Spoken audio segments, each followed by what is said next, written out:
This is Pat Soundbites Unplugged. Unplugged. The podcast where all the artists go to tell it as it is. Careers, music, tours, and more. And here's your host, the man that refuses to eat squid, Pat Calamari. Well, hello everyone. Pat Calamari here. Yes, Pat Soundbites Unplugged. And yes, I do not eat squid. In fact, I'm not a fan of seafood at all. But that is my name, Pat Calamari. I'm on every menu, appetizer. I go good with Fra Diablo sauce. But anyway, I don't know what's taking me so long. I should have done this podcast a long time ago. I'm an on-air personality at an independent radio station here in New York. And that gives me the flexibility, the luxury to create my own playlist. Meaning, I am doing my best to keep new music alive on the radio airwaves. And I mix new great music from independent artists, from national artists, with the great classics. Now, our format is classic rock, but I love blues, I love rock, I love it all. And our first episode that I actually did last week, and he was on his tour bus, why not? Rock legend drummer Mr. Carl Palmer, a founding member of two great rock bands, ELP and Asia. How cool is that? And Carl is just on the last leg of his U.S. tour, doing some dates next week down here in New York City. And we had just a super chat about the Royal Affair tour that he did this summer with John Lodge, with Asia. Just all good stuff. And what he's doing now, you're going to hear about Prod Rock, which he did last week in Philly. You're going to hear about his drum style. You're going to hear about the 50th anniversary of ELP next year. And he even shared with me that he's putting out an autobiography called Fanfare for the Common Man. How cool is that? Just like the song. So sit back, tell me what you think. Pat Soundbites, we're going to try to get one out once a week, probably on Friday. But, you know, the more the merrier. I do a lot of interviews, so when I get them, they're going to be popped on so you can hear and enjoy. So sit back. Thanks for coming and enjoy the ride. WBXO Classic Rock Redefined in conjunction with Pat Soundbites Unplugged podcast. Such an honor to have on the phone one of the most respected rock drummers in rock history, a founding member of not just one, but two supergroups, being ELP and Asia. He's embarking on the final leg of his 2019 world tour. Emerson, Lake and Palmer lives on. Welcome, rock legend, Mr. Carl Palmer. Carl, thank you so much for your time today. Oh, no, you're more than welcome. It's a pleasure to be with you. How are you? I am super excited to be able to chat with you. Carl's tour makes a stop at the Iridium for two shows on November 19th and the 20th, and you can check out all the dates on his website at carlpalmer.com. Carl, I got to see you perform at the Royal Affair tour at Bethel, New York, up in Woodstock, and such an amazing performance, double duty, and it was so great to see Arthur Brown. My goodness, that was great. Yeah, we had a great time. It was a great tour. I mean, for us, it was just absolutely perfect. You know, it was a great collection of artists and music. There was a lot of great music there, probably about, 20, 30 hits in all, if you count them all up between all of us. So, yeah, that was most exciting. Very exciting. And you were matched up with, and I hope I get his name right, Paul Bilatovich and David Pastoris.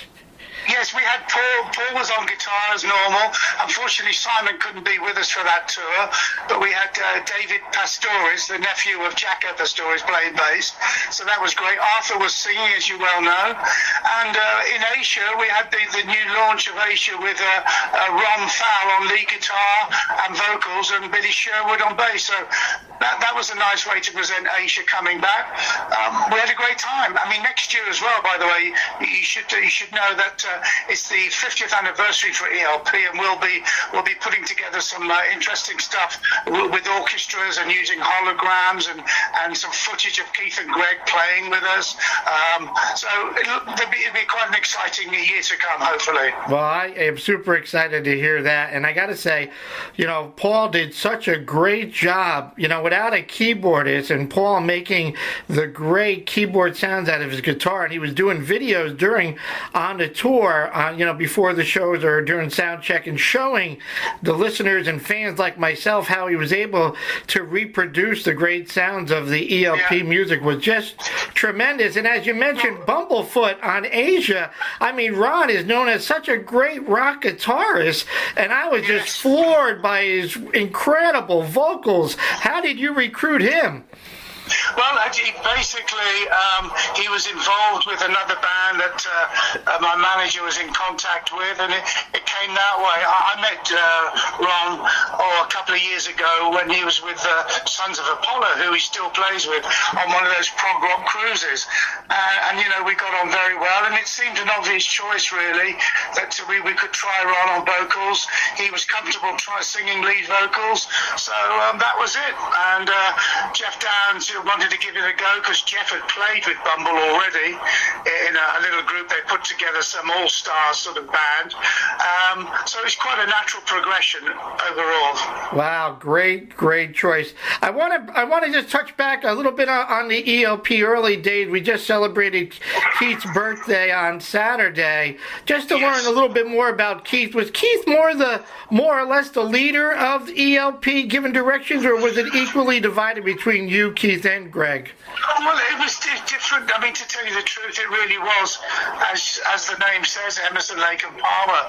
We all had our strong points. I mean, Keith was a great sort of musical sort of director, came up with good ideas musically. But on the other hand, if Greg Lake hadn't have been in the band, we wouldn't have had the songs that we had that opened the door to radio. Right. And then collectively, I ended up being a kind of referee type of monitor type of point. And so, I mean, basically you need a band that's well balanced, and from that point of view, from the playing point of view, we were well balanced to create some great music, and we did. Nobody ever sat on the fence. We always said exactly what it would be. I mean, because Keith Emerson wrote something, it doesn't mean that we're going to play it and record it if we didn't think it was good enough, and the same if I came in with a piece of music and said, how about this, guys? But they wouldn't just play it, to placate me and say, oh yeah, that's nice, Carl. If it didn't work, it didn't work. It was as simple as that. And I think that's what makes a great group, is when you own up to those points and nobody sits on the fence, as we say. Gotcha. And that makes a lot of sense, and that clears up a lot there. I got to see you back in the 70s, and I was fascinated by your drums and the rotation and how you were able to do those great drum solos. Did it ever create any problems with that when the drums were going around? No, not really. I mean, it was automatic. At first, it had a motor. It was motorized, and it would work that way. But that broke down one night, so I decided not to use that, and I used manpower to revolve the riser, instead. But there was one nasty evening where something happened to the tracking that was laid on the floor for the riser to revolve on. Something dropped onto the tracking, and the wheel couldn't go over this piece of metal, which I think was a nut. So I ended up sort of being stuck facing the other way from the audience. They had to roll me back till I was face on again, and that was it. But that never happened again. It only ever happened once. That's too funny. Drums, as you know, one of the most physically demanding of all the musical instruments, and by performing, you're using all these muscle groups, delivering that power, the speed, the endurance, the coordination over long periods of time. Carl, what measures do you take to prevent injuries to, say, your arms, legs, back, and neck? I'm sure you work out constantly. Yeah, well, I mean, obviously I do work out. I do certain things, I mean, believe it or not, I skip a lot when I'm on the road. I've got a skipping rope when I skip in my room, and I really enjoy getting that cardiovascular thing happening very quickly, as you do when you're skipping. But, I mean, as far as the drums are concerned, it's all about having them set up ergonomically correct. You don't want to sit too low, you don't want to sit too high, you don't want the drums too high or the cymbals, you don't want to be reaching, you don't want to have to stretch to either side too much. So it's a case of working it out so it's as comfortable and easy. The minute you start putting things in the wrong place, you might not notice the pain or the problems straight away, but over a period of years, things do develop, and drummers do develop problems.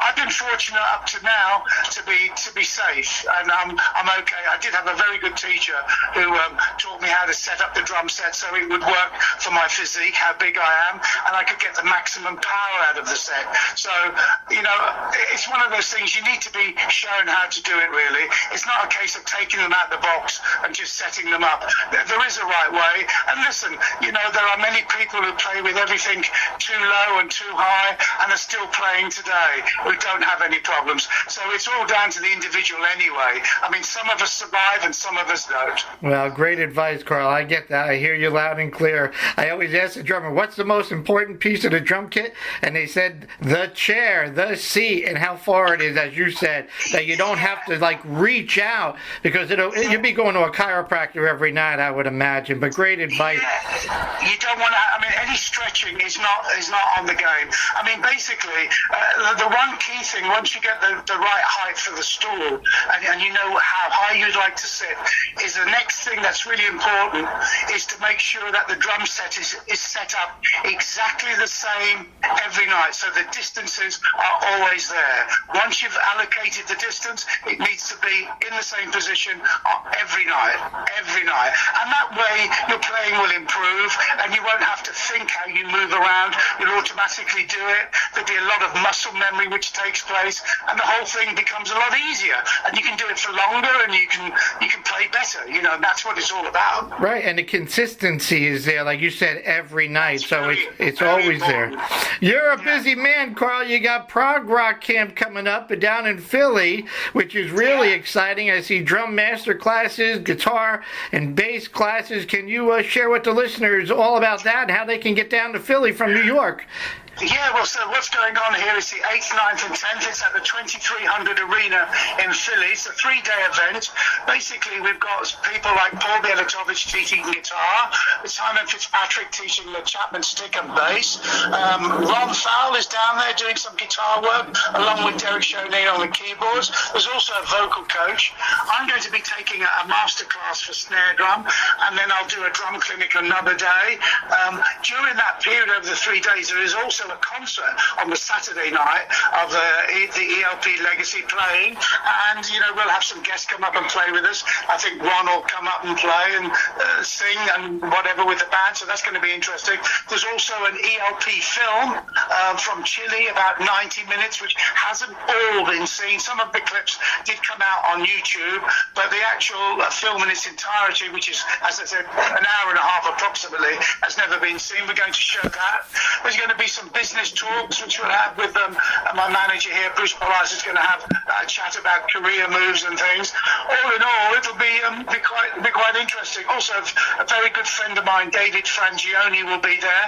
He's the owner of Modern Drummer magazine, so he'll be talking to guys as well. So it'll be a day of 3 days of learning, concerts, seeing some film, and just getting to know each other and just talking about how we make our way through this business that we're all in, and what's the best way to do it, and just learning about technique, and the whole thing. It's trying to get as much as possible of the real good stuff. Wow, so if you're an inspiring artist, this is something and you're over here in the New York, Philly, New Jersey area, this is something you really want to, it's covering from A to Z, and you're talking to the professionals that have done this, which is outstanding. Carl, you have such a large catalog of great ELP music to choose from, besides the expected classic songs that we all love. How difficult is it to create an exciting set list for each show?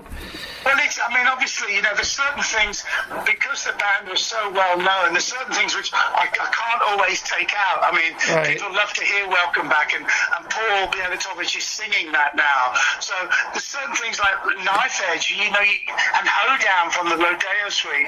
So it's very, very difficult. The ones that we do rotate quite a lot are things like, do we play Pictures at an Exhibition by Mussorgsky, or do we play Emerson, Lake and Palmer's Tarkus tonight? So that's what we do. So I try and make sure that every tour we have one of those epic pieces in, because obviously fans still want to hear all that stuff. And I understand that completely.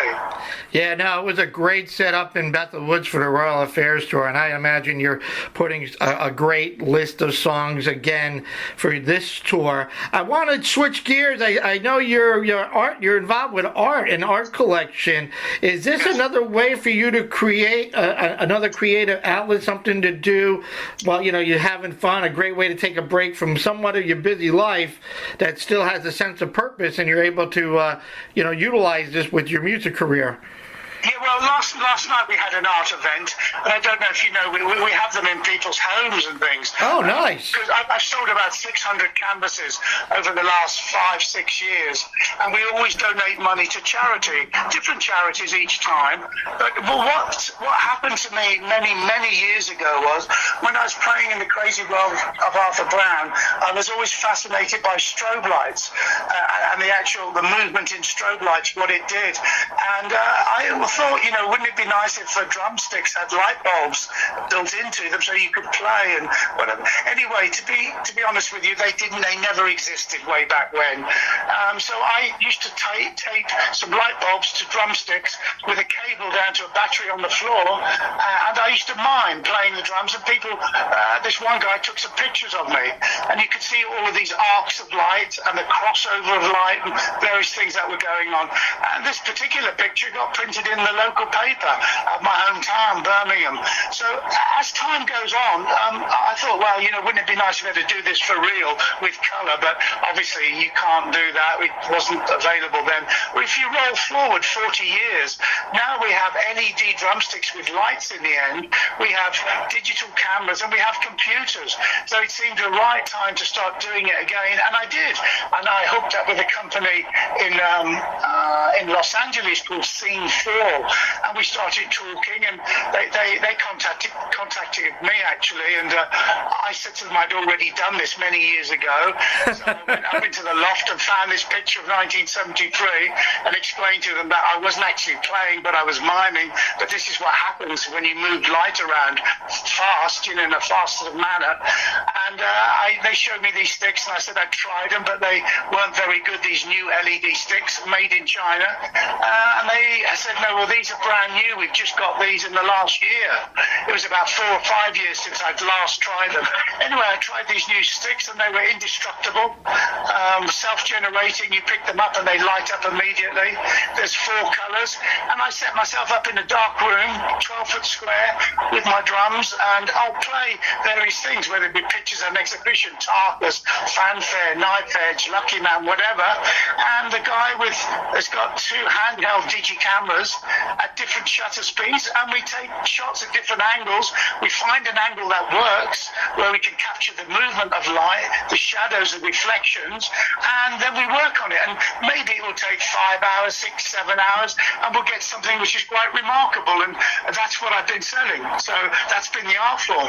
That is great, and you're involved with charities. The images combine the motion, the color, the lighting, and what an art visual. So all the listeners can go and view Carl's art collection at www.carlpalmerart.com. That is pretty. That's great stuff, Carl. We live in this visual world, and you seem to recognize the importance of that and I say that by posting updates to the fans using videos today. You're on there all the time. Is this something, I don't want to say you enjoy doing, but you've really taken a grasp of the social media and realized the importance of it in today's world involving music, right, and getting your stuff out? Yeah, no, I listen, it is very, very important. It's incredibly time consuming. So I'll be perfectly honest with you. I mean, I decide on what we should use, or I decide with my manager, Bruce, here, what we should use, and I get it done. We have a couple of people who take care of stuff for us, and I ask them, can you put this up? Will you put these on all the prog rock sites? Will you put this on Facebook? And we get it done that way.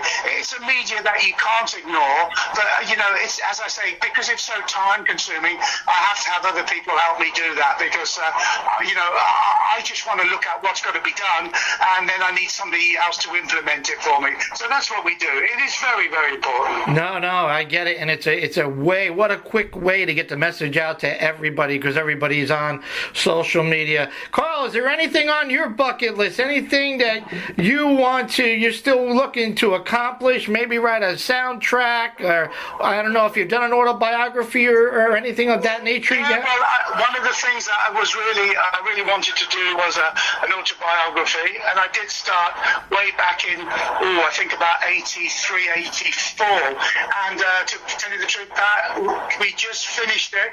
I just wrote the foreword. I've done the foreword myself. Nice. About 2 weeks ago, we just gathered all of the photos, so it's actually all done. That is great. That is awesome. To get a professional read on it, and I'm looking at releasing it next year for the 50th anniversary. It's going to be called Fanfare for the Common Man, and it's all done. It's ready. That is great news, and I think I'm losing you a little bit here. Okay. It's going to be released 2020, and it's completed. It's going to be called Fanfare for the Common Man. I love it, and I appreciate you sharing that with me and my audience, and I'm looking forward to purchasing that and seeing you. Any last words, Carl, for the listeners and the fans out there? Sorry, I dropped out then, Pat. Sorry. Any last words for our great listeners and your great fans out there in the radio world?